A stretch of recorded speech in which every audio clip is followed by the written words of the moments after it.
please welcome. Doon po sa Metro Manila at saka sa Cagayan Valley, sa Iloilo, sa Visayas, at saka dito po ang ating masibaga po ang ating Madam President, good afternoon. Mayor President, we have discovered the success of the one-stop shop and highways together with the provincial the Tumana to Coyampo stretch. We have an accomplishment of 97% needs to enter, and there are only 13 lots which remain to be expropriated. And we tried to project, in Carmen Toll Plaza, because this is the first one that would be constructed by the MCONSOL here. And we are now here in Tumana, here. And we are going to start construction going this way, ma'am.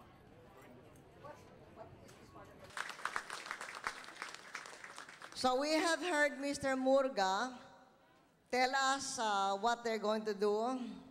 But I'm very happy to say that there are more things happening here in Rosales and also in the expressway business.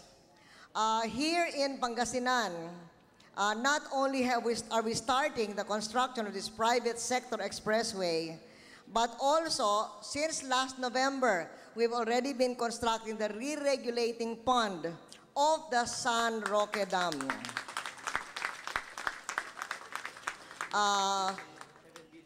7 billion pesos, Secretary Arthur Yap has said, to remind you, to announce to you, that one of the things our administration has been able to do is that we have secured the funding of the San Roque Dam even beyond our term. And this funding will be able to irrigate 38,000 hectares here in Pangasinan. 3 croppings a year, as Conrad Estrella said.